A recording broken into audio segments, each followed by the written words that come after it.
नमस्कार दोस्तों, स्वागत है आपका अपने इस यूट्यूब चैनल पंख पाठशाला में। दोस्तों, मैंने हर बार कहा है, हर वीडियो में कहता हूँ कि हर परीक्षा की एक विशेष मांग होती है और जो स्टूडेंट उस विशेष मांग को पकड़ लेते हैं उन्हीं का सिलेक्शन होता है।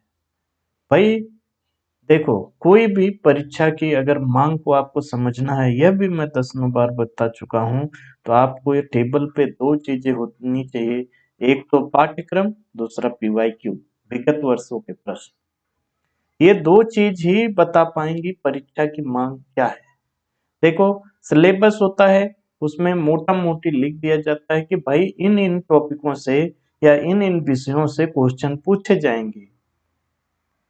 लेकिन पीवाईक्यू जीता जागता उदाहरण है कि कोई जो आयोग है या बोर्ड है, अब जैसे एनटीपी आरआरबी है, तो वह किन किन टॉपिकों को ज्यादा प्रेफरेंस दे रहा है, वो पीवाईक्यू से आपको समझ में आता है कि वो कौन से टॉपिक सबसे ज्यादा इम्पोर्टेंट है, कौन से टॉपिक कम इम्पोर्टेंट है, किन टॉपिकों को बिना पढ़े जाना है।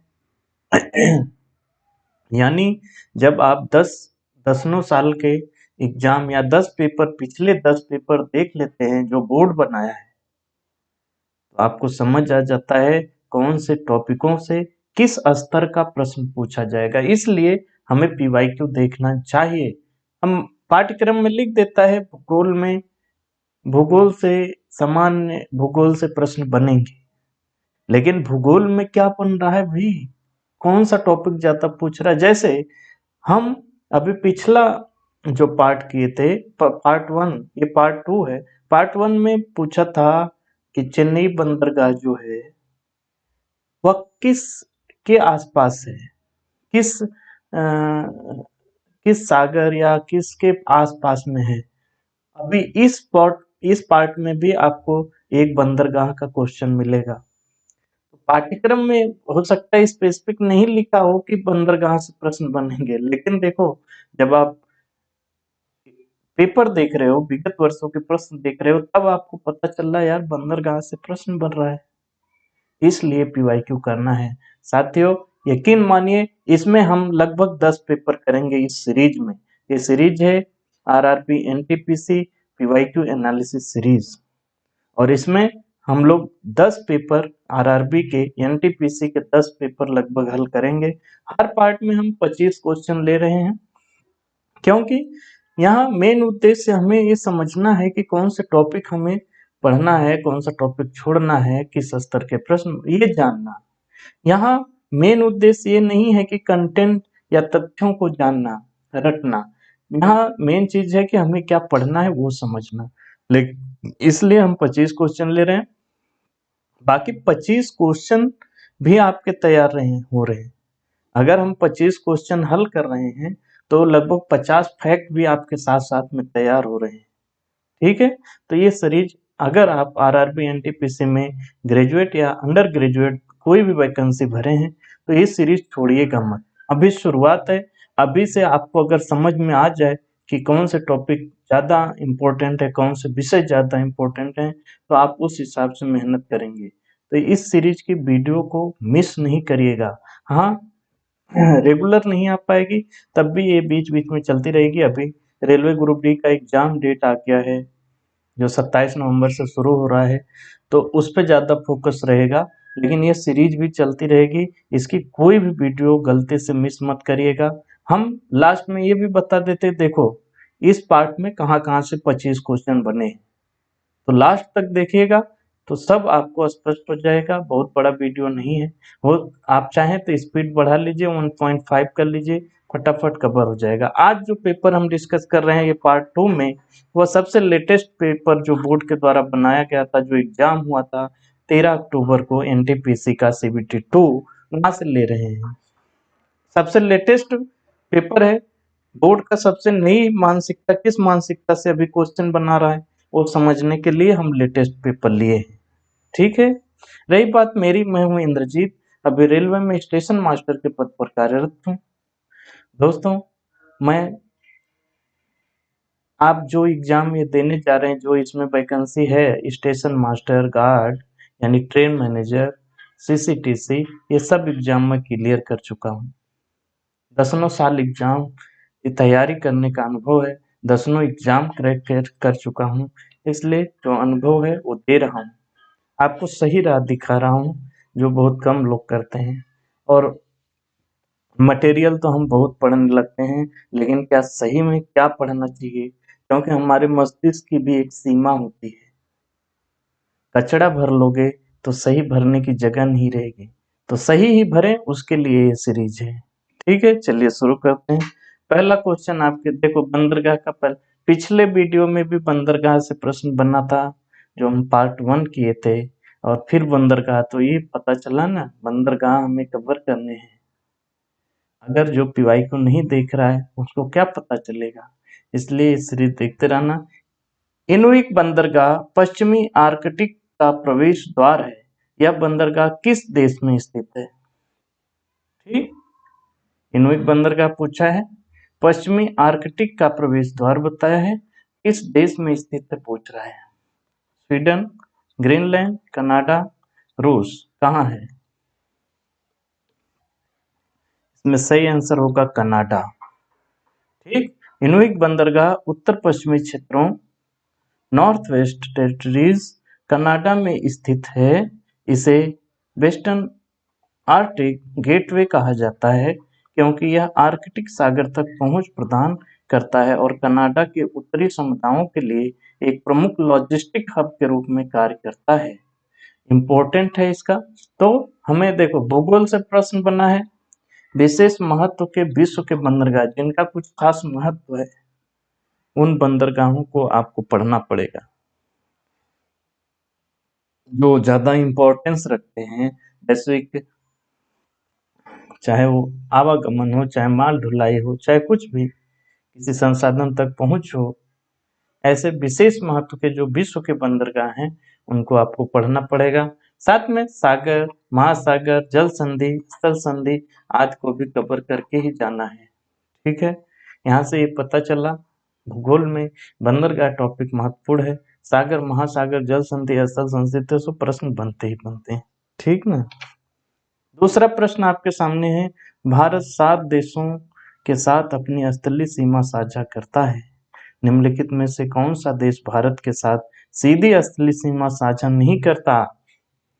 पड़ोसी देशों पर बन गया है क्वेश्चन, बहुत नॉर्मल क्वेश्चन है, आप जब तैयारी करते हैं रटते ही हैं।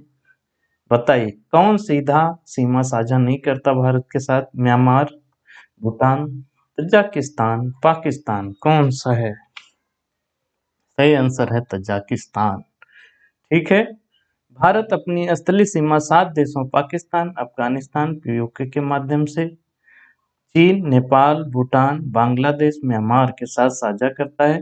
तजाकिस्तान भारत से सीधे नहीं जुड़ा है, इसके बीच पाकिस्तान अधिकृत कश्मीर और अफगानिस्तान का वाखान कॉरिडोर स्थित है, तो सीधे रूप से तजाकिस्तान भारत से नहीं जुड़ा है, इसलिए हमारा सही आंसर हो गया सी, तजाकिस्तान।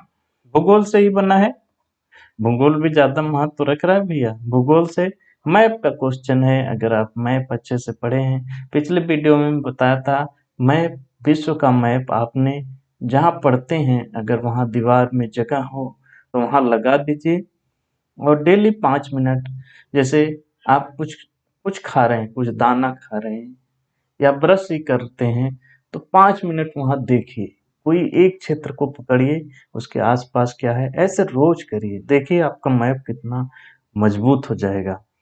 सबसे सही तरीका यही होता है। भारत के सभी सीमावर्ती देश आपको पते होने चाहिए इनकी। कभी कभी तो ये भी पूछ लेता है कौन कितना किलोमीटर साझा करता है, तो ये तो बहुत बढ़िया से तैयार होना चाहिए। भारत की बात है ना, और लोगों का बस नॉर्मली जान रहे हैं वही बहुत है। विश्व के सभी देशों का मैप आपके दिमाग में होना चाहिए, घर की दीवार पर विश्व के मैप को लगाएं और रोज 5 मिनट उसको देखें। यकीन मानिए 1 महीने 2 महीने के बाद मैप आपका बहुत ही स्ट्रांग हो जाएगा। तीसरा प्रश्न है, भारत के किस गवर्नर जनरल ने सहायक संधि प्रणाली की शुरुआत की, जिसके अंतर्गत भारतीय शासकों को एक ब्रिटिश सेना की मेजबानी करने और उसकी रख रखाव हेतु भुगतान करने के लिए बाध्य किया गया।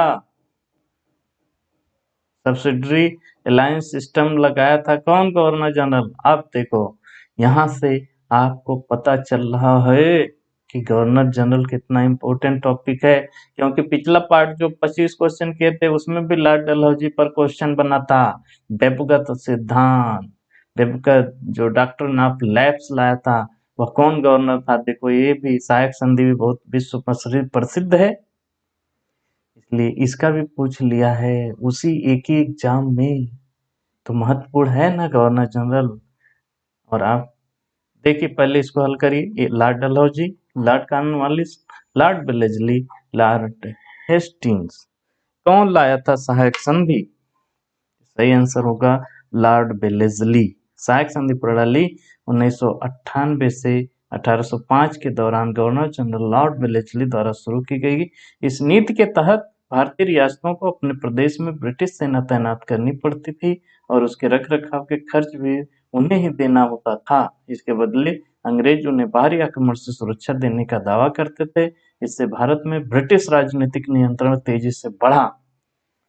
बिना खून बहाए भारत को अपंग कर दिया गया, भारत के राजाओं को अपंग कर दिया गया, क्योंकि सेना रहेगी ब्रिटिश की, खर्चा देगा राजा, सेना रहेगी ब्रिटिश की। अब जिसकी सेना जिसकी लाठी उसी की भैंस। बताओ कितना बढ़िया दिमाग लगा के पूरे भारत को कब्जा लिए, सब अपंग बना दिए हमारे राजाओं को। चलिए इतिहास से बना है आधुनिक इतिहास, उसमें भी गवर्नर जनरल। पहले पार्ट में भी डलहौजी पर प्रश्न बना था, यानी गवर्नर जनरल वाला टॉपिक बहुत महत्वपूर्ण है। मैं इस टॉपिक का जल्द ही कवर करूंगा, सारे गवर्नर जनरल एक ही वीडियो में, लेकिन वो वीडियो मिस नहीं होनी चाहिए आपसे। इसके लिए चैनल सब्सक्राइब करके बेल आइकन दबा दीजिए, जैसा कि आपको पता है, और नोटिफिकेशन आपको मिल जाएगा। अब वो कब आएगी वीडियो वो नहीं पता है, तो नोटिफिकेशन मिल जाएगा तो आप देख लेंगे, वीडियो मिस नहीं होगी। और सारे गवर्नर जनरल एक ही बार में हम पढ़ा देंगे, पीपीटी आपको दे देंगे, आप रिवाइज करते रहिएगा। ठीक, आगे चौथा क्वेश्चन है, यदि किसी आयो पिरामिड एज पिरामिड का आधार विस्तृत है और वह तेजी से ऊपर की ओर शंक्वाकार होता जाता है तो यह क्या दर्शाता है? ए अस्थिर जनसंख्या, बी पश्चिगामी जनसंख्या, सी वृद्धिमान जनसंख्या प्रोग्रेसिव, स्थिर जनसंख्या। बताइए कौन सा सही होगा? आयु पिरामिड से क्वेश्चन बन गया, जनसंख्या पिरामिड, आयु पिरामिड, ठीक है। तो इसमें सही आंसर होगा वृद्धिमान जनसंख्या, प्रोग्रेसिव पॉपुलेशन, ये सही आंसर होगा। जब आयु पिरामिड का आधार बहुत चौड़ा होता है और ऊपर की ओर संकुचित होता जाता है तो इसका अर्थ है कि नवजात और युवा आबादी की संख्या बहुत अधिक है, जबकि वृद्ध आबादी कम है। यह पैटर्न उन देशों में पाया जाता है जहां जन्म दर उच्च तथा मृत्यु दर धीरे धीरे घट रही होती है। ऐसी संरचना तेजी से बढ़ती हुई या प्रोग्रेसिव जनसंख्या को दर्शाती है। ठीक ना। जनसंख्या पिरामिड पर प्रश्न बना है, आय पिरामिड, जनसंख्या, जो भी जनसंख्या को लेकर कुछ थियरी है, कुछ टर्मिनोलॉजी है, उसे भी कवर करके जाना रहेगा, क्योंकि वहां से क्वेश्चन बनते हैं। जनगणना 2011 को भी कवर करके जाना है, अगर तब तक एग्जाम तक नई जनगणना नहीं आती, और नई जनगणना आ गई तो वहां से 4 क्वेश्चन 3 क्वेश्चन बनने तय है भैया, तय रहते हैं। आज तक 2011 की जनगणना से एक प्रश्न बन ही जाता है, अब कहीं नई आ गई आपके एग्जाम से पहले तो समझिए कि बहुत सारे क्वेश्चन वहां से बनेंगे। चलिए 5वां प्रश्न है, अगस्त 2025 में निम्नलिखित में से किस संगठन ने वित्तीय क्षेत्र में जिम्मेदार एआई उपयोग के लिए 7 मार्गदर्शक सिद्धांतों की रेखांकित करते हुए आर्टिफिशियल इंटेलिजेंस फ्री एआई समिति की रिपोर्ट के लिए जिम्मेदार और नैतिक क्षमता के लिए रूपरेखा जारी की? एआई के उपयोग के लिए 7 मार्गदर्शक सिद्धांतों, ठीक है, अगस्त 2025 की बात है।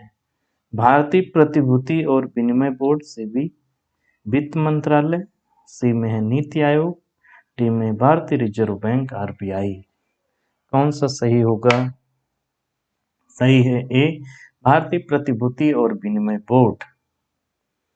करंट से बना है क्वेश्चन। ठीक है, अगस्त 2025 में सेबी ने वित्तीय बाजार में जिम्मेदार एवं नैतिक एआई उपयोग को सुनिश्चित करने हेतु अपनी फ्री एआई समिति framework for responsible and ethical AI की रिपोर्ट जारी की। इसमें 7 गाइडिंग प्रिंसिपल या पहल भारत के वित्तीय शामिल है, जिसका उद्देश्य पारदर्शिता, जवाबदेही, निष्पक्षता, उपभोक्ता सुरक्षा को बढ़ाना है। यह पहल भारत के वित्तीय क्षेत्र में एआई आधारित निर्णय प्रणाली की विश्वसनीयता और जोखिम प्रबंधन को मजबूत करती है। देखो, एआई का उपयोग हर जगह बढ़ रहा है, तो ये चीजें बहुत जरूरी हो जाती हैं। अगस्त की ही बात थी, तो एग्जाम में क्वेश्चन बनना तय था। करंट से है, इकोनॉमिक पोर्शन ले सकते हैं। तकनीकी का उपयोग और सावधानियां, यहाँ से क्वेश्चन बनते हैं। तकनीक कोई आ रही नहीं, उसमें कुछ सावधानी भी बरतने की जरूरत होती है, कुछ नया हो रहा है। ठीक है, उस पर क्वेश्चन बनते हैं। पिछले पार्ट में भी एआई के उपयोग को लेकर प्रश्न बना था और ये इस पार्ट में भी बन गया। पेपर वही है, 2 एआई के क्वेश्चन मिल गए। नई तकनीक के उपयोग, खतरे, पहल, योजनाएं, इस पे प्रश्न बनते ही बनते हैं। कोई सब पढ़ के जाना है। छठवां है, अगस्त 2025 में शोधकर्ताओं ने दिखाया कि आनुवंशिक रूप से अभियांत्रिक यानी ई कोली बैक्टीरिया निम्नलिखित में से किसके रूप में कार्य कर सकते हैं जो सीधे इलेक्ट्रॉनों के साथ इंटरफेस करते हैं? ई कोली नया रिसर्च हुआ है। ए, प्रकाश संचारित रासायनिक संवेदक, बी, वायरलेस ऊर्जा भंडार इकाई, सी, जैव ईंधन वाले चिकित्सा प्रत्यारोपण, या डी, विद्युत उत्पादन के लिए सूक्ष्म जैविक ईंधन सेल। किस रूप में कार्य कर सकते हैं ये ई कोली जो बैक्टीरिया है? बताइए। इसमें सही आंसर होगा विद्युत उत्पादन के लिए सूक्ष्म जैविक ईंधन सेल। जैविक ईंधन के लिए बहुत महत्वपूर्ण हो जाता है, इसलिए प्रश्न बनना तय था। करंट से जुड़ा है, विज्ञान एवं तकनीकी। तो ये प्रश्न है, आगे बात करते हैं। पहले व्याख्या देख लीजिए। 2025 में किए गए अध्ययन में वैज्ञानिकों ने ई कोली को एक प्रकार संशोधित किया कि वे इलेक्ट्रॉन का प्रत्यक्ष आदान प्रदान कर सके। इस क्षमता से ई कोली को माइक्रोबियल फ्यूल सेल एमएफसी में उपयोग किया जा सकता है, जहां बैक्टीरिया जैव रासायनिक प्रतिक्रियाओं के दौरान उत्पन्न इलेक्ट्रॉनों को इलेक्ट्रोड तक पहुंचाते हैं और विद्युत धारा उत्पन्न करते हैं। यह तकनीकी जैव ऊर्जा उत्पादन की दिशा में महत्वपूर्ण प्रगति मानी जा रही है। जैविक ईंधन में बढ़ावा देने के लिए कुछ भी होगा, ईंधन के क्षेत्र में कुछ भी नया हो जो पर्यावरण को कम नुकसान पहुंचाए, वो बहुत महत्वपूर्ण है और उस पर क्वेश्चन बनेगा ही बनेगा। किसी तकनीक का प्रयोग करके कुछ नया बनाया जा रहा हो या किसी जरूरत को पूरा किया जा रहा हो, तो वहां से प्रश्न बनेगा ही बनेगा। वहां से वह आपके लिए बहुत उपयोगी हो जाता है। कुछ भी नया हो रहा है जो किसी समस्या को हल कर रहा है या किसी जरूरत को पूरा कर रहा है और उसमें नई कोई तकनीक उपयोग हुई है, बहुत इंपॉर्टेंट हो जाता है। 7वां प्रश्न है, भारतीय संविधान के किस अनुच्छेद में भारत के बाहर रहने वाले भारतीय मूल के कुछ व्यक्तियों ने नागरिकता के अधिकारों से संबंधित प्रावधान है? नागरिकता से प्रश्न बना है, अनुच्छेद पूछा है जिसमें भारत के बाहर रहने वाले भारतीय मूल के कुछ व्यक्तियों को नागरिकता के अधिकार दिए जाते हैं। ये अनुच्छेद 5, अनुच्छेद 13, अनुच्छेद 11, अनुच्छेद 8। इसमें सही आंसर होगा अनुच्छेद 8 में यह प्रावधान है। अनुच्छेद 8 उन भारतीय मूल के व्यक्तियों के लिए नागरिकता अधिकारों से संबंधित जो भारत के बाहर रहते हैं परंतु जिनके माता पिता या दादा दादी भारत के नागरिक रहे हों। ऐसे लोग भारतीय दूतावास, काउंसलर कार्यालय में अपने नाम पंजीकृत कराकर भारतीय नागरिकता प्राप्त कर सकते हैं। ठीक, संविधान से बना है। पार्ट नागरिकता, भाग 2 में नागरिकता है, अनुच्छेद 5 से 11। संविधान तो पूरा महत्वपूर्ण है ही, लेकिन बोर्ड ने नागरिकता को चुना है और भाग 2 को अच्छे से कवर करके जाना है। अगर नागरिकता से क्वेश्चन बना रहा है, जो ज्यादातर लोग नहीं पढ़ते हैं वहां से बनाया। नागरिकता से बहुत कम क्वेश्चन बनता है जो अनुच्छेद बेस पे 5 से 11 तक के अनुच्छेद को पूछे, लेकिन यहाँ ये बनाया है, यानी समझ रहा है जहां लोग नहीं पढ़ते हैं वहीं से क्वेश्चन बनाना है। ठीक है ना। तो नागरिकता पार्ट आपके लिए बहुत महत्वपूर्ण हो गया। 5 से 11 तक के सारे आर्टिकल महत्वपूर्ण हो गए, वो सब पढ़ के जाना रहेगा। 8वां, एक विद्यार्थी कैल्शियम कार्बोनेट में हाइड्रोक्लोरिक अम्ल HCl मिलाता है। निम्नलिखित में से कौन सा प्रयोगात्मक अवलोकन इस बात की पुष्टि करता है कि गैस का निर्माण हुआ है? गैस का निर्माण हो रहा है। ऐसा करने पर कैल्शियम कार्बोनेट में हाइड्रोक्लोरिक अम्ल मिलाने पर किस बात से यह पुष्टि होगी कि गैस का निर्माण हो रहा है? ये बुदबुदाहट देखी जाती है, तीखी गंध पाई जाती है, श्वेत अवक्षेप का निर्माण होता है, विलयन गुलाबी में परिवर्तित हो जाता है। किस बात से यह पुष्टि होगी कि गैस का निर्माण हो रहा है? तो इसमें सही आंसर होगा ए, बुदबुदाहट देखी जाती। जब भी कहीं गैस का निर्माण हो रहा है इस परिस्थिति में, खासकर कैल्शियम कार्बोनेट में हाइड्रोक्लोरिक अम्ल मिलाने पर जो बुदबुदाहट आती है उससे पता चलता है कि गैस का निर्माण हो रहा है, इसलिए ये सही है। कैल्शियम कार्बोनेट पर HCl की क्रिया से CO2 गैस उत्पन्न होती है। गैस बनने का पहला स्पष्ट संकेत बुदबुदाहट है, जो यह दर्शाता है कि गैस तेजी से निकल रही है। ठीक है, विज्ञान से बना है, रसायन विज्ञान से है। रसायन विज्ञान में रासायनिक अभिक्रियाओं महत्वपूर्ण हो जाती हैं। रासायनिक अभिक्रियाओं से प्रश्न बनते हैं। कुछ सूत्र, यौगिकों के सूत्र, यौगिक रासायनिक अभिक्रियाएं जो सूत्र होते हैं वो सब आपको थोड़ा देखना पड़ेगा, क्योंकि आज प्रश्न बनते हैं। 9वां प्रश्न है आपके सामने, संपूर्ण विश्व में कनेक्टिविटी को बढ़ावा देने के उद्देश्य से 2013 में शुरू की गई चीन की वैश्विक अवसंरचना पहल का नाम क्या है?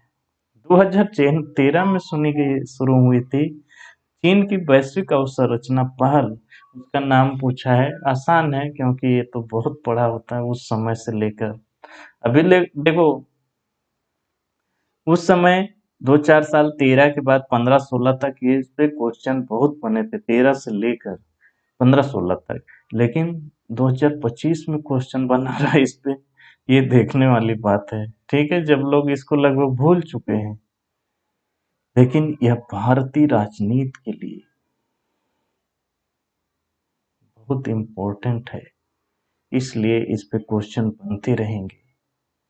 ये हमेशा भारत के लिए महत्वपूर्ण चीज है, इसके बारे में जानना, इससे क्या भारतीय हितों पर क्या प्रभाव पड़ेगा, वो तो यूपीएससी में ऐसे प्रश्न बनते हैं, लेकिन नाम तो आपको पता ही होना चाहिए। Great wall initiative, belt and road initiative, economic corridor, economic belt initiative, क्या नाम दिया गया था उसका? इसमें सही होगा 2, बेल्ट एंड रोड इनिशिएटिव। ठीक है, विश्व में कुछ भी बड़ा हुआ हो वह आपके लिए बहुत इंपॉर्टेंट हो जाता है। करंट नहीं है फिर भी पूछा है, क्योंकि भारत के हितों से सीधा जुड़ा हुआ है। यह जो बेल्ट एंड रोड इनिशिएटिव है, ये भारतीय संप्रभुता पे भी थोड़ा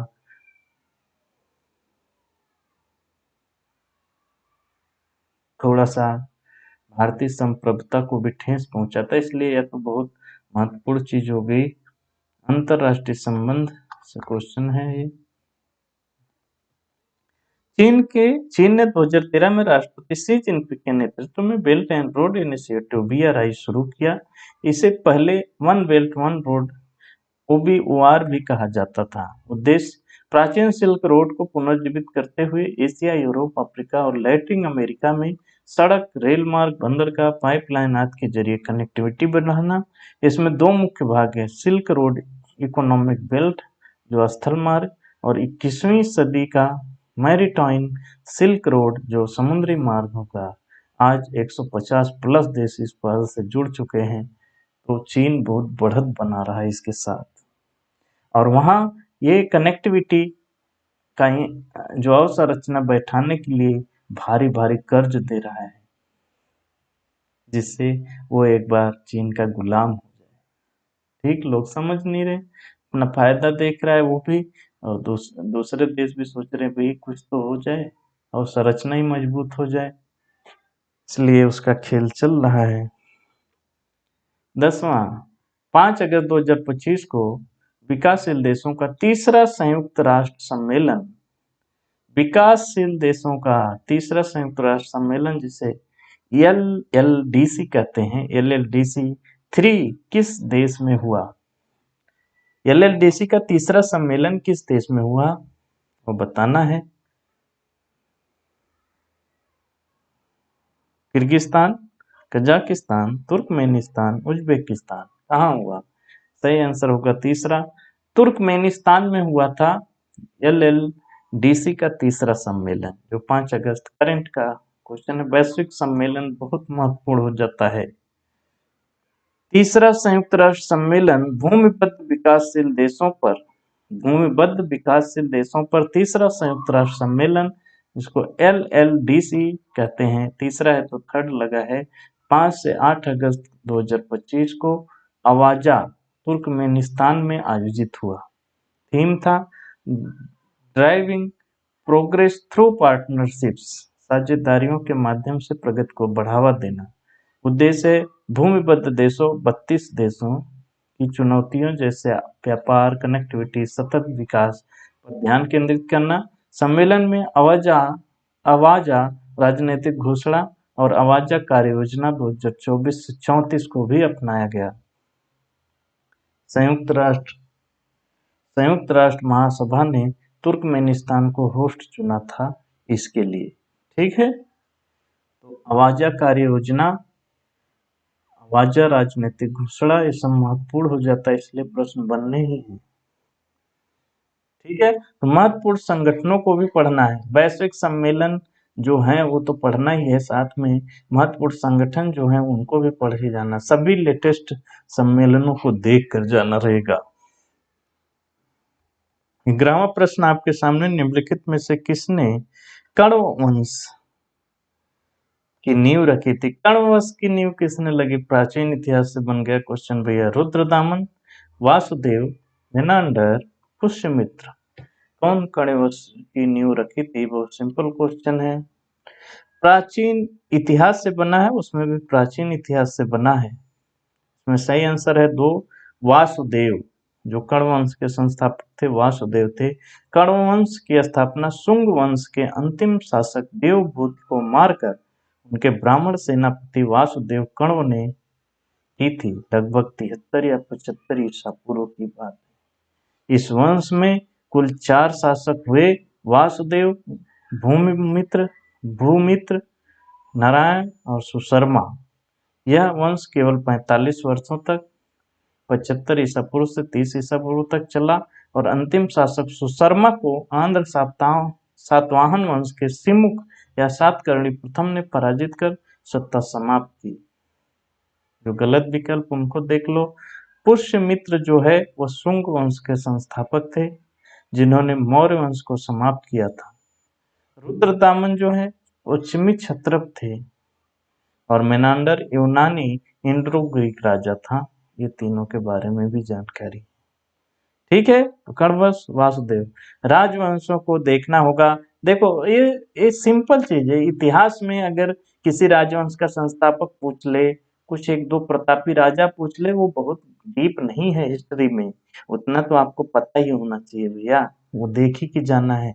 प्रमुख राजवंश प्राचीन से लेकर अब तक, कौन संस्थापक था, कौन प्रतापी राजा था, जानना पड़ेगा इतना।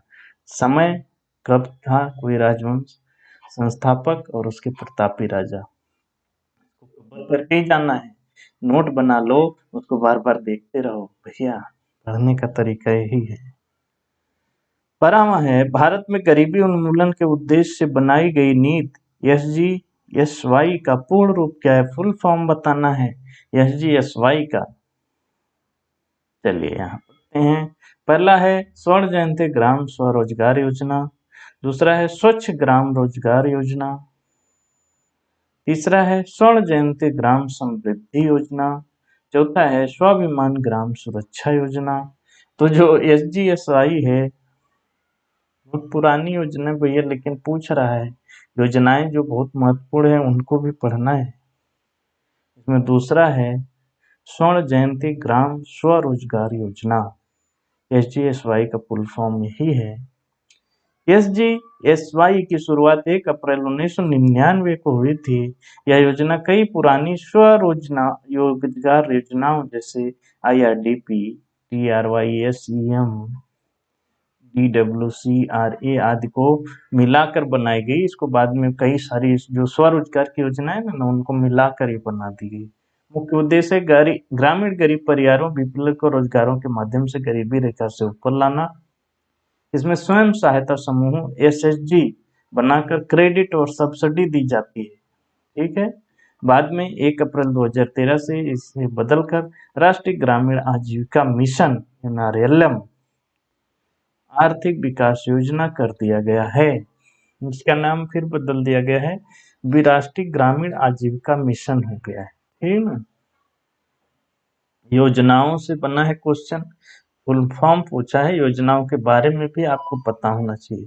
महत्वपूर्ण और नई योजनाओं पर प्रश्न बनते हैं। महत्वपूर्ण कोई है वो कभी भी आई हो, बाकी नई योजना से तो प्रश्न बनते ही है। तो जो महत्वपूर्ण है पहले की वो भी, और नई योजना पढ़ के ही जाना है। ज्यादातर फुल फॉर्म याद करो, जब कहीं कोई फुल फॉर्म अभी से पढ़ाई के समय आ जाए उसके लिए 4-5 पेज एक अलग छोड़ दो अपने कॉपी में, वहां कोई भी आ जाए खट से वहां लिख लो। इस तरह एग्जाम तक आपके पास बहुत सारे फुल फॉर्म हो जाएंगे, उसी को रिवाइज करके 4-5 बार चले जाना, एक भी क्वेश्चन गलत नहीं होगा। पढ़ो ना भैया, जो तरीका बता रहा हूँ वैसे पढ़ो। 13वां, भारतीय राष्ट्रीय आंदोलन के उग्रवादी चरण के मुख्य 3 नेता कौन थे जिन्होंने स्वदेशी आत्मनिर्भरता और ब्रिटिश शासन के विरुद्ध कार्रवाई पर जोर दिया? भारतीय राष्ट्रीय आंदोलन से बना है क्वेश्चन, उसमें जो उग्रवादी चरण था, जो उग्रवादी लोग थे, उसके 3 नेताओं का नाम बताना है जिन्होंने स्वदेशी आत्मनिर्भरता और ब्रिटिश शासन के विरुद्ध कार्रवाई पर ज्यादा से ज्यादा जोर दिया। पहला है दादा भाई नौरोजी, गोपाल चंद्र गोखले, MG रानाडे। दूसरा है राजा राम मोहन राय, ईश्वर चंद्र विद्यासागर और MG रानाडे। तीसरा है सुरेंद्रनाथ बनर्जी, फिरोज शाह मेहता, आनंद चारलू। चौथा है बिपिन चंद्र पाल, बाल गंगाधर तिलक, अश्विनी कुमार दत्ता। वाह भैया, तो इसमें आपको पता चल गया होगा ना, दादा भाई नौरोजी, गोपाल कृष्ण गोखले, ये लोग आगे नरमवादी थे, सुरेंद्रनाथ बनर्जी हो गए, फिरोज शाह मेहता हो गए, नरमवादी थे। बाकी राजा राम मोहन राय, ईश्वर चंद्र विद्यासागर, MG रानाडे तो समाज सुधारक थे, ठीक। पता चल गया आपको, इसमें सही होगा 4, बिपिन चंद्र पाल, बाल गंगाधर तिलक, अश्विनी कुमार दत्त, लाला लाजपत राय। ये लोग गरम दल के नेता थे। आधुनिक इतिहास से बना है, स्वतंत्रता आंदोलन से क्वेश्चन बना है। आधुनिक इतिहास में भी 2 चीजें बहुत महत्वपूर्ण है, स्वतंत्रता आंदोलन और सामाजिक सुधार आंदोलन, यहाँ से ज्यादातर क्वेश्चन बनते हैं।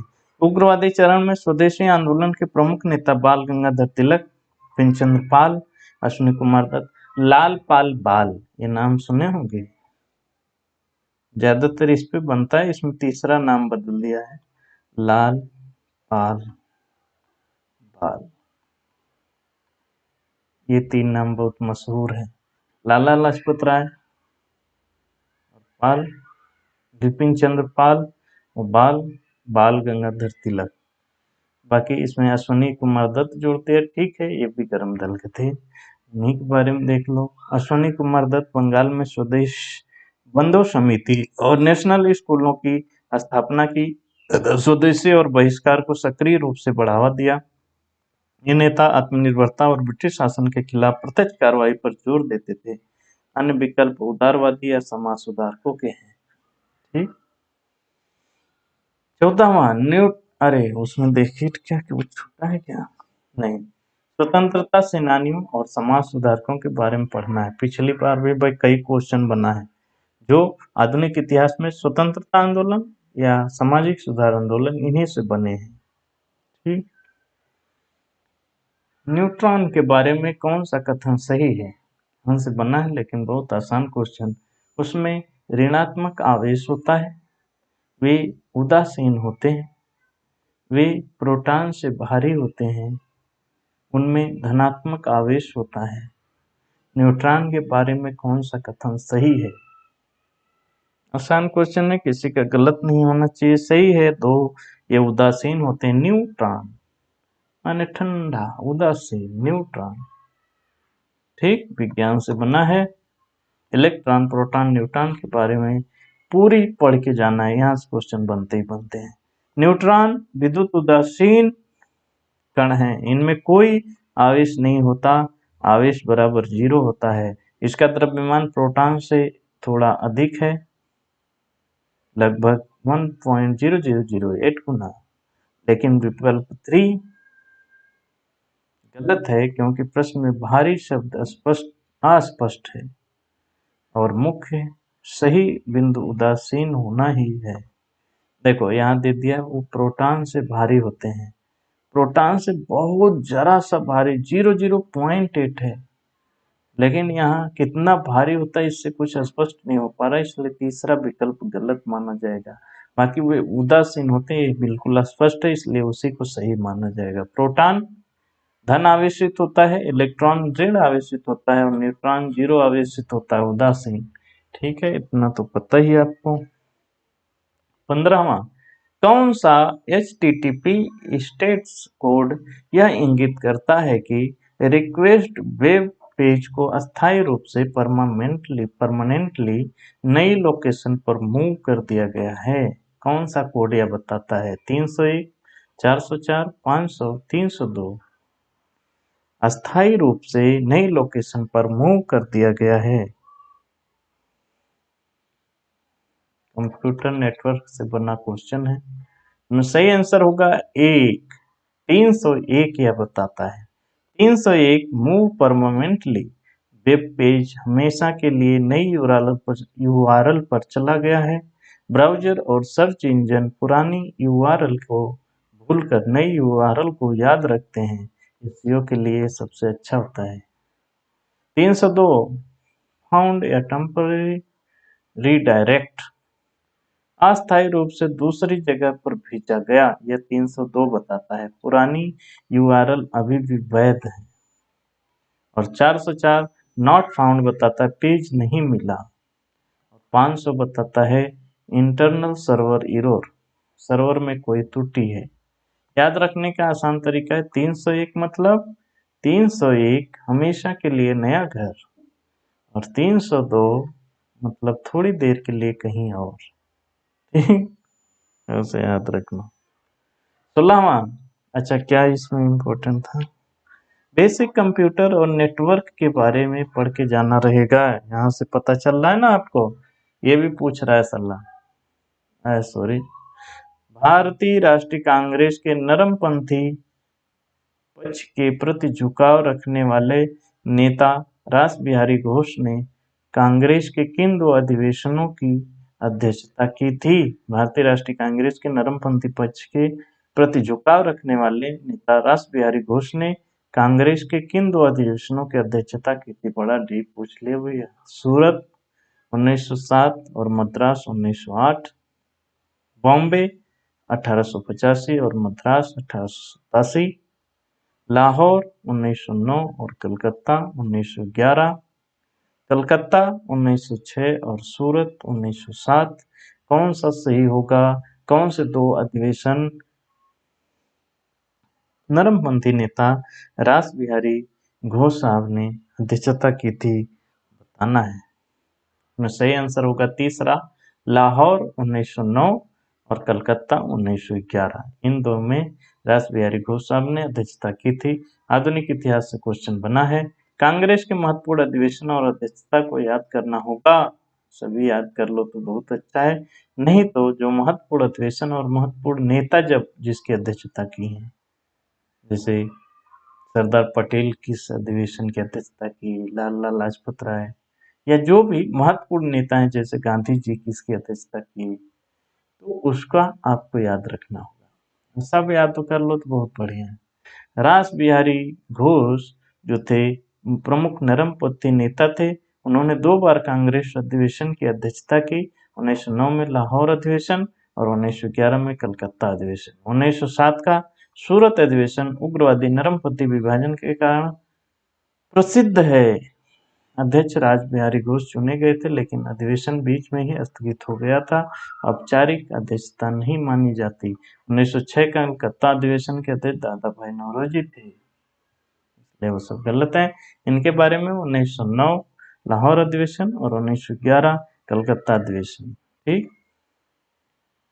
17वां भारतीय जूलॉजिकल सर्वे के animal discoveries new species and new record 2023 के नाम से किस जाति को भारत में सबसे बड़ी मौजूदा गोवंशीय के रूप में मान्यता दी गई है? भारत में सबसे बड़ी मौजूदा गोवंशी नस्ल है कौन सी?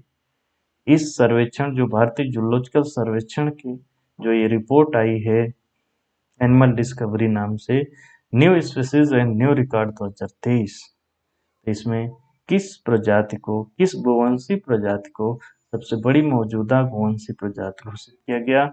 याक, गौर, वन भैंस, नीलगाय, किसको? सही आंसर होगा तो गौर। सर्वे एवं सर्वेक्षण से बना क्वेश्चन है। रिपोर्ट एवं सूचकांक के साथ महत्वपूर्ण सर्वे और सर्वेक्षण को भी कवर करना पड़ेगा। महत्वपूर्ण सर्वेक्षण में 3 टॉपिक जरूर, कोई भी रिपोर्ट आ जाए, पर्यावरणी पर, स्वास्थ्य पर, शिक्षा पर, इन पे कोई भी रिपोर्ट सर्वे कुछ भी आ गया, सर्वे सर्वेक्षण बहुत इंपॉर्टेंट हो जाता है। Zoological survey of India ZSI की रिपोर्ट एनुअल डिस्कवरी 2023 जुलाई 2024 में जारी में भारत के जीव विविधता को दस्तावेजीकरण किया गया, जिसमें 641 नई प्रजातियां जोड़ी गई। इसमें स्पष्ट रूप से गौर को भारत में सबसे बड़ा मौजूदा गोवाइन जिसको कहते हैं गोवंशी माना गया, जो भारतीय वाइसन के नाम से भी जाना जाता है। गौर का वजन 700 से 1500 किलोग्राम तक होता है, जो अन्य विकल्पों से बड़ा है। अन्य में याक जो है हिमालयी है, वन भैंस कम वजन रखती है, नीलगाय एंटीलोप है, ये तो सखार में। सबसे बड़ी गोवंशी बताना था, ठीक है। सबसे बड़ी जात में भारत में सबसे बड़ी गोवंशी बताना था, वो गौर है। ये 700 से 500 किलोग्राम होती, अरे 1500 किलोग्राम। 18वां प्रश्न है, ग्लोबल वार्मिंग से निपटने के लिए 1988 में स्थापित जलवायु परिवर्तन एवं अंतर सरकारी पैनल IPCC की स्थापना किन 2 संगठनों द्वारा की गई? बहुत विश्व प्रसिद्ध प्रश्न है, बहुत सारे एग्जाम में ये पूछ चुका है और पूछता ही रहेगा।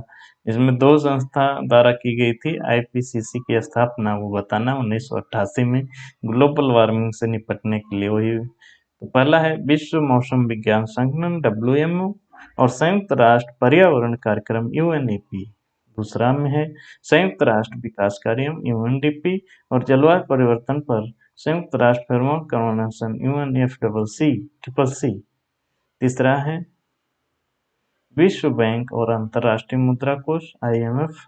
चौथा है अंतर्राष्ट्रीय ऊर्जा एजेंसी और विश्व व्यापार संगठन WTO। कौन 2 संस्थाओं ने मिलकर इसकी स्थापना की थी? इसमें सही होगा विश्व मौसम विज्ञान संगठन WMO और संयुक्त राष्ट्र पर्यावरण कार्यक्रम UNEP। पर्यावरणीय संगठन है ये, ठीक। पर्यावरणीय संगठन से बना है क्वेश्चन और ये बहुत इंपॉर्टेंट होता है। IPCC inter governmental panel of climate change की स्थापना नवंबर 1988 में हुई। इसमें 2 संयुक्त राष्ट्र संस्थाओं ने मिलकर बनाया था, वर्ल्ड मेट्रोलॉजिकल ऑर्गेनाइजेशन (WMO) और United Nation Environment Programme (UNEP). IPCC का काम है जलवायु परिवर्तन पर वैज्ञानिक रिपोर्ट तैयार करना, असेसमेंट रिपोर्ट। यह UNFCCC 1992 से पहले बना था, इसलिए विकल्प 2 गलत है। अरे भाई, जो बाद में बना वो पहले वाले को कैसे गठित कर देगा? आजकल 195 देश इसके सदस्य हैं। आज भारत भी सक्रिय सदस्य है, ठीक ना? कोई भी इस टॉपिक को छोड़कर नहीं जाएगा। आज से ही अपने कान में इस बात को भर लो, अपने दिमाग में रख लो। पर्यावरण संगठन जितने भी हैं उसको अच्छे से कवर करके ही जाना है। आप कमेंट करोगे तो मैं कवर करवा दूंगा। 19वां 1857 के विद्रोह के संदर्भ में 1856 के सामान्य सेवा भर्ती अधिनियम जनरल सर्विस एनलिस्टमेंट एक्ट में सिपाहियों ने क्या अपेक्षा की गई थी? सिपाहियों से देखो, 1857 के विद्रोह के पहले एक एक्ट आया था, जनरल सर्विस एनलिस्टमेंट एक्ट, जो 1856 में आया था। सिपाहियों से क्या अपेक्षा की गई थी इसमें? पहला, ब्रिटिश अधिकारियों की अनुमति के बिना विवाह करने पर प्रतिबंध। दूसरा, कुछ सिपाहियों को धार्मिक विश्वासों का उल्लंघन करते हुए अनिवार्य विदेशी सेवा। तीसरा, दाढ़ी रखने या जाति चिन्ह जैसे धार्मिक प्रतीक धारण करने पर प्रतिबंध। चौथा, सेवा में शामिल होने से पहले सिपाहियों का ईसाई धर्म में धर्मांतरण अनिवार्य। क्या अपेक्षा की गई थी? इसमें सही आंसर होगा दूसरा, कुछ सिपाहियों को धार्मिक विश्वासों का उल्लंघन करते हुए अनिवार्य विदेशी सेवा। भैया, जो जनरल सर्विस एनलिस्टमेंट एक्ट था 1856 का, लॉर्ड कैनिंग के समय पारित हुआ था, ने भारतीय सिपाहियों को भारत के बाहर भी कहीं भी सेवा करने के लिए बाध्य कर दिया। पहले हिंदू सिपाही मानते थे कि समुद्र पार करना जाति भ्रष्ट और धर्म भ्रष्ट विरोधी है। ठीक, इस कानून ने उच्च जाति के सिपाहियों में भारी असंतोष पैदा किया और इसे 1857 के विद्रोह का सबसे प्रमुख कारण में से एक माना जाता है।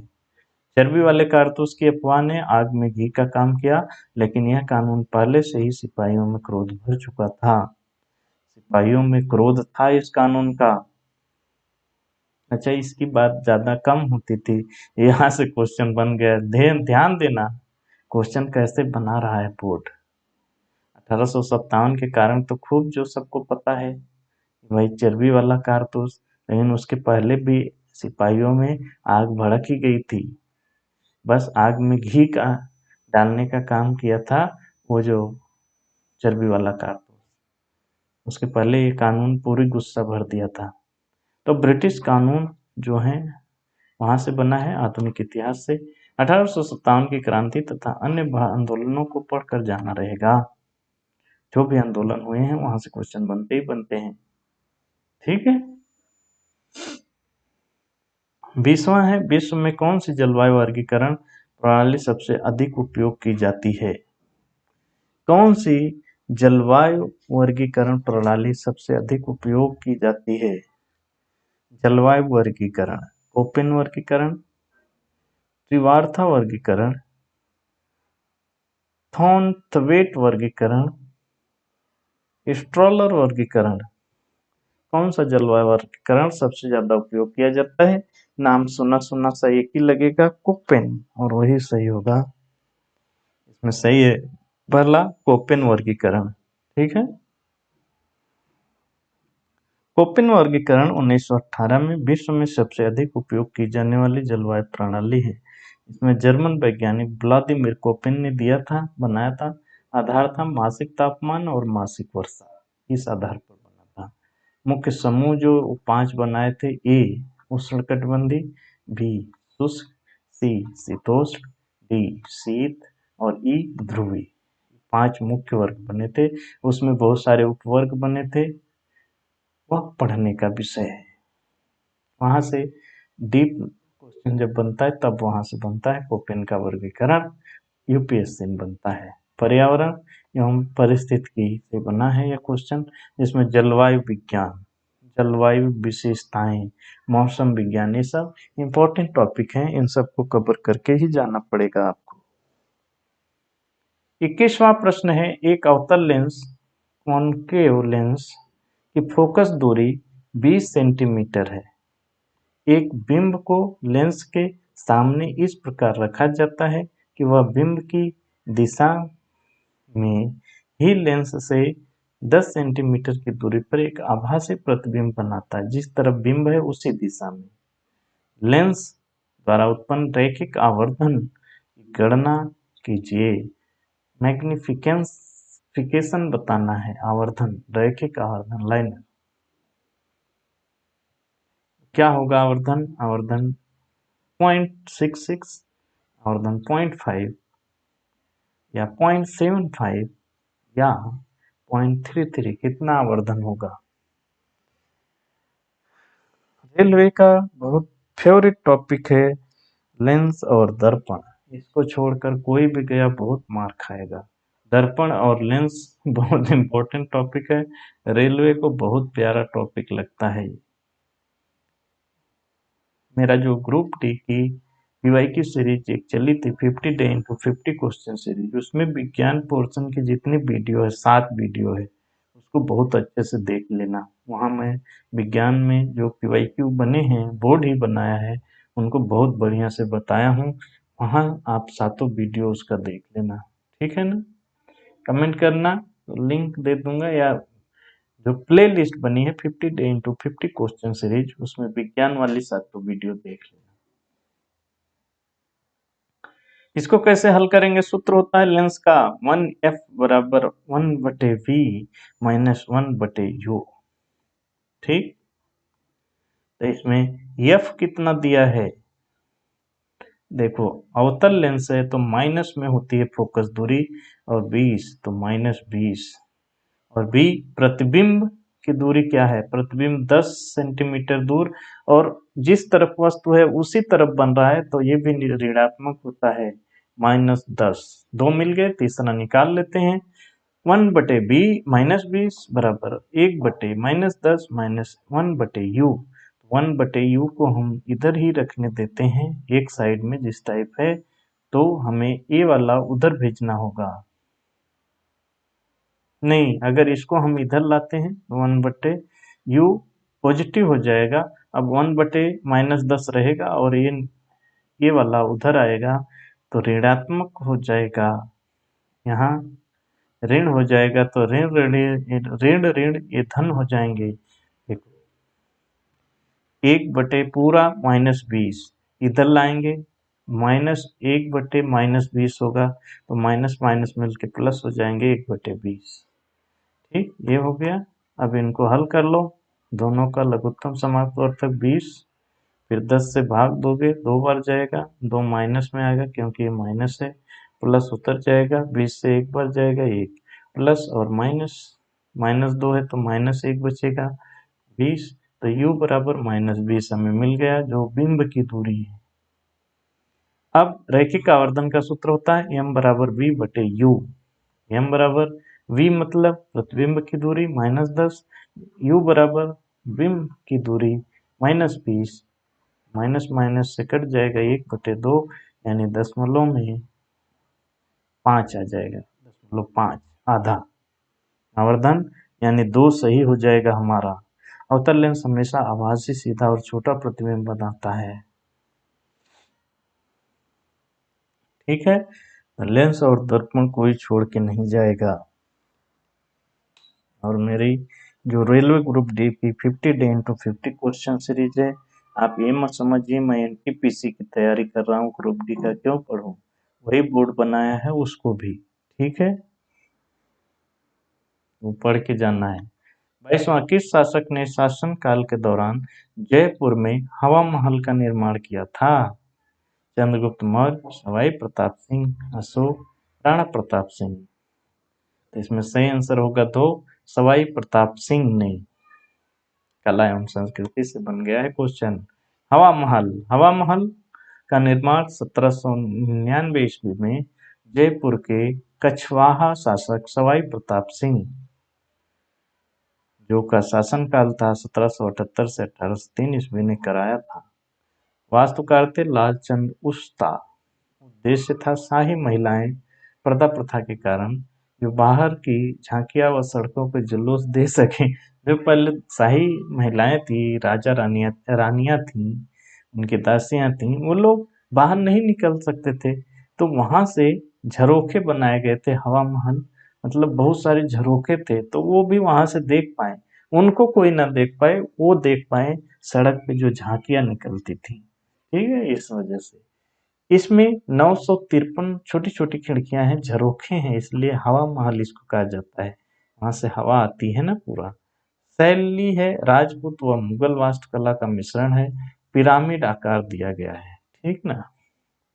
तो ऐतिहासिक जो स्थापत्य हैं से प्रश्न बनते हैं, कवर करना होगा।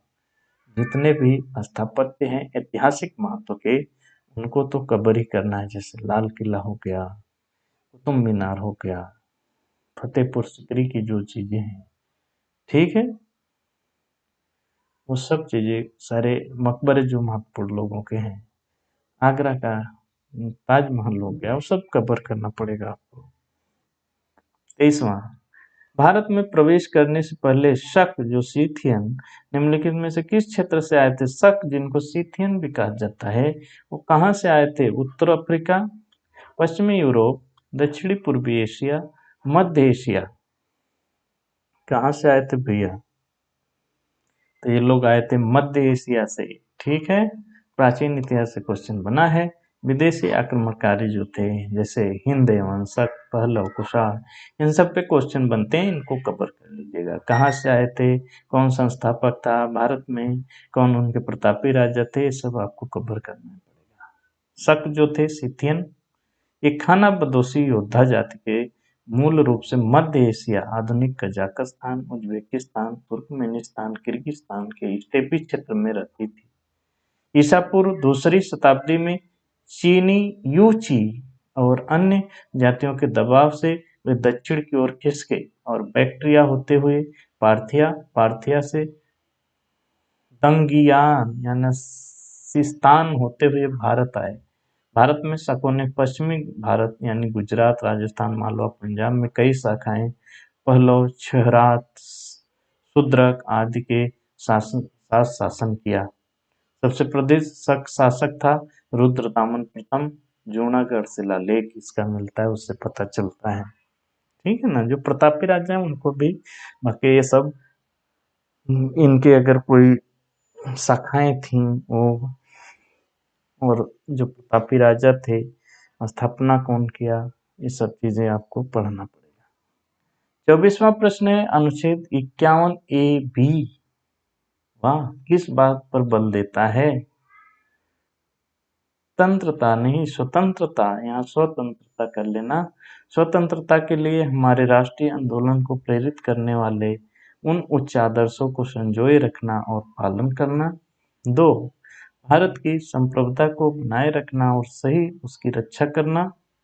3, राष्ट्रीय एकीकरण और एकता को बढ़ावा देना। 4, सार्वजनिक संपत्ति को सुरक्षित रखना। अनुच्छेद 51A(b) किस बात पर बल देता है? इतना डीप, मतलब मौलिक कर्तव्य में अंदर घुस गया आरआरबी। गजब है, यही पीवाईक्यू करने से फायदा है। आप समझ पाएंगे क्वेश्चन किस स्तर के बन रहे हैं। मौलिक कर्तव्य पर अब तक क्वेश्चन बने हैं। मौलिक कर्तव्य किस संविधान संशोधन द्वारा जोड़ा गया? मौलिक कर्तव्य किस समिति के द्वारा सिफारिश किया गया था? 42वां संविधान संशोधन जो 1976 में हुआ था, उसमें कितने मौलिक कर्तव्य जोड़े गए? 42वें संविधान संशोधन से कौन सा अनुच्छेद जोड़ा गया, कौन सा भाग जोड़ा गया? मौलिक कर्तव्य किस भाग में है, किस अनुच्छेद में है? मौलिक कर्तव्य में कितने मूल रूप से जब शुरू में जुड़े तो कितने मौलिक कर्तव्य थे, अभी कितने हैं? 11वां कब जोड़ा गया, किस संविधान संशोधन से? 11वें में क्या है ये पूछते थे। ये पूछ लिया 51A-B, 51A का जो दूसरा है उसमें क्या है अंदर से पूछ लिया। यह सब यूपीएससी में बनता था। तो यहाँ से आपको पता चल रहा है किस गहराई तक हमें पढ़ना है। यानी अब आपको मौलिक कर्तव्य के अंदर से भी प्रश्न बना है तो सब याद करना होगा। जो 11 है ना अपने मौलिक कर्तव्य, उन 11 को अनुच्छेद वाइज याद करना होगा। इसमें सही है, स्वतंत्रता के लिए हमारे राष्ट्रीय आंदोलन को प्रेरित करने वाले उच्च आदर्शों को संजोए रखना अपने हृदय में, उनका पालन करना। इस बात पे है 51A भी। मौलिक कर्तव्यों में दूसरा कर्तव्य है हमारे राष्ट्रीय आंदोलन को प्रेरित करने वाले उच्च आदर्शों को संजोए रखना और उनका पालन करना। ये उच्च आदर्श मुख्य रूप से स्वतंत्रता, समता, बंधुत्व, धर्मनिरपेक्षता, न्याय, अहिंसा, गांधीवादी मूल्य आदि हैं। तुलना याद करने के लिए 51A-C भारत की संप्रभुता, एकता, अखंडता की रक्षा। सी में यह है। एफ में क्या है? राष्ट्रीय आंदोलन के उच्च आदर्शों को संजोना, यही है। 51A-H वैज्ञानिक दृष्टिकोण, मानवतावाद, वैज्ञानिक दृष्टिकोण बढ़ाना। जे में क्या है? जे में व्यक्तिगत उत्कृष्टता। देखो अनुच्छेद एक ही है 51A, उसके अंदर ये सब ABC स्मॉल में लिखे हैं वो 11 रहेंगे। ठीक है ना। मौलिक कर्तव्य के अंदर से भी प्रश्न बना है तो आपको सजग रहना है। सारे मौलिक कर्तव्य रट के जाना है। जो मैं अभी बताया वो सब रटने के बाद सारे मौलिक कर्तव्य भी रटना है। 25वां आज का लास्ट प्रश्न रहेगा, निम्नलिखित में से कौन सा न्यायालय भारत के छोटे धन संबंधी विवादों को समाधान करता है? छोटे जो धन संबंधी विवाद है वह कौन सा न्यायालय देखना है? सत्र न्यायालय, सेशन कोर्ट, मुख्य न्यायिक मजिस्ट्रेट, चीफ जुडिशियल मजिस्ट्रेट, मुंसिफ न्यायालय, कोर्ट ऑफ मुंसिफ, अधीनस्थ न्यायाधीश न्यायालय, कोर्ट ऑफ सबऑर्डिनेट जज। कौन देखता है छोटे विवादों को? छोटे धन संबंधी विवाद न्यायपालिका से बना है, उसमें भी निचली अदालतों से प्रश्न बना है। इसमें सही है मुंसिफ न्यायालय ये देखता है। मुंसिफ न्यायालय, मुंसिफ कोर्ट भारत में सबसे निचली दीवानी न्यायालय है।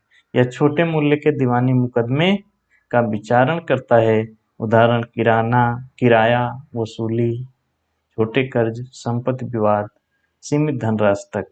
अधिकांश राज्यों में मुंसिफ को सिविल जज जूनियर डिवीजन में भी कहा जाता है। धन सीमा राज्य के अनुसार अलग अलग है। आमतौर पर 2 लाख से 5 लाख तक के ही मुकदमे सुनता है। हर राज्य में अलग अलग है। तुलना देखें तो सत्र न्यायाधीश मतलब आपराधिक मामले, जो गंभीर आपराधिक मामले होते हैं वो सत्र न्यायाधीश में सुने जाते हैं। मुख्य न्यायिक मजिस्ट्रेट जो होता है आपराधिक मामले देखता है, लेकिन वह गंभीर एकदम नहीं। अधीनस्थ न्यायाधीश जो है वो बड़े दीवानी मामले देखते हैं, और जो छोटे दीवानी मामले हैं वो कम पैसे के हैं वो मुंसिफ न्यायालय देखता है। ठीक, आजकल निचली अदालतों पे प्रश्न बन रहे हैं। पहले हाई कोर्ट, उच्च कोर्ट पे ही प्रश्न बनते थे, अब निचले कोर्ट पर भी, निचली अदालतों पे भी प्रश्न बन रहे हैं, तो इनको भी अच्छे से कवर करके जाना है। एससी, अरे जो हाई कोर्ट है, सुप्रीम कोर्ट है, वो तो कवर करना ही है, साथ में जो अधीनस्थ न्यायालय हैं उनको भी अच्छे से कवर करके जाना पड़ेगा। दोस्तों आज कितने टॉपिकों पे क्वेश्चन बना या कौन से टॉपिक से क्वेश्चन बने वो देख लो एक नजर में। निचली अदालतों पे बना, मौलिक कर्तव्य पर बना था, जो उसमें दूसरा मौलिक कर्तव्य पूछा, शकों पर बना, हवा महल पर बना, लेंस एवं दर्पण पे बना, जो रैखिक आवर्धन पूछा, जलवायु वर्गीकरण पे बना कोपेन वाला, ब्रिटिश कानून पे बना जो 1856 में असामान्य वाला आया था, पर्यावरणीय संगठन पे बना आईपीसीसी, भारतीय जूलॉजिकल सर्वेक्षण पर बना जो नई रिपोर्ट 2023 की आई है स्पीसीज वाली, फिर कांग्रेस अधिवेशन पे बना रास बिहारी घोष, कंप्यूटर में एचटीटीपी के कोड पूछे, न्यूट्रॉन पे बना उग्रवादी नेताओं पे लाल पाल बाल, स्वर्ण जयंती ग्राम स्वराज योजना फुल फॉर्म पूछा, कर्ण के संस्थापक को पूछा, वैश्विक सम्मेलन जो LLTC है संगठन, उसका जो तीसरा सम्मेलन हुआ उस पर पूछा, बेल्ट एंड रोड इनिशिएटिव पे क्वेश्चन बना, रासायनिक अभिक्रियाओं पे बना, भाग 3, अरे भाग 3 नहीं यार, भाग 2 होता है, इसको सुधार लेना श्रीमान। भाग 2 नागरिकता पे बना, जैविक ईंधन में जो ई कोली बैक्टीरिया है उस पे बना, एआई का उपयोग उसमें जो जोखिम है उस पे सतर्क करने के लिए, जलवायु जनसंख्या या एज पिरामिड पे बना, सहायक संधि पूछा, भारत के सीमावर्ती देश पूछे, विश्व के प्रमुख बंदरगाहों पर भी क्वेश्चन बना। तो ये टॉपिक आज हमने देखे, ये टॉपिक महत्वपूर्ण हो जाते हैं। ऐसे हर वीडियो में हम लास्ट में सारे टॉपिक देख लेंगे, तो इन टॉपिकों को आप भी लिख के रखिए। ये टॉपिक कहीं पढ़ रहे हैं, ये आ जाए नागरिकता सामने, एआई का कोई मैटर आ गया, जनसंख्या या एज पिरामिड का कुछ आ गया, जो गवर्नर जनरलों का कुछ कार्य का आ गया, तो कान खड़े हो जाएंगे, क्योंकि आपको पता है ये टॉपिक हमारे एनटीपीसी में महत्वपूर्ण है। ठीक है ना, इसलिए इनको लिख के भी रखिए, देखते रहिए कि इन टॉपिकों से प्रश्न बनते हैं।